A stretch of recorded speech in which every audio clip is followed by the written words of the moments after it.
Valentine's Day is a great chance to remember the love stories in our lives, and we have one for you. A Londoner, Kate Vernon, and American Air Force veteran Randy Vanderwood met on a packed train while traveling in Europe back in 1991. Jeff Wagner and photojournalist Ray Campos explain how their love story that spanned continents almost didn't happen.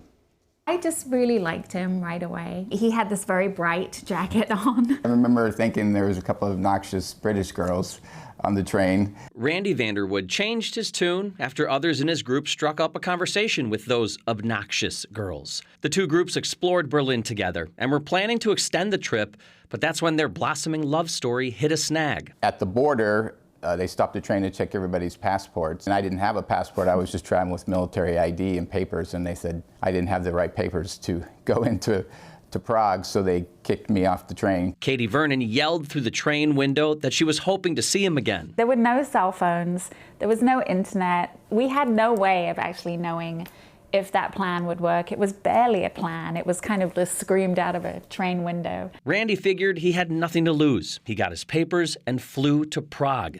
And it was that same bright jacket that first caught her eye that brought them back together. To me, has always been the most special part of our story. And continued their trip, but soon after, it was back to reality. We sort of parted ways. Katie returned to London, and Randy moved back to the U.S. They stayed in contact, writing letters back and forth, before Katie made a leap of faith, visiting the U.S. over summer break. But then after that summer, when she left, then I thought, man, I really miss this girl. That's when Randy made up his mind. It was at that point I thought, you know what, I need to do something about that. And so that following Christmas, I flew back to England, and that's when I proposed. They got married in Minneapolis in 1993 and decided to stay in Minnesota, where they raised their two daughters. I wouldn't want to be hanging out with anybody else. The end result, a love story.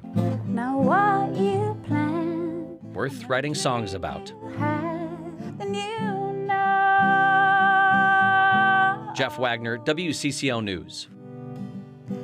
If you'd like to know more about their story, just check out WCCO.com.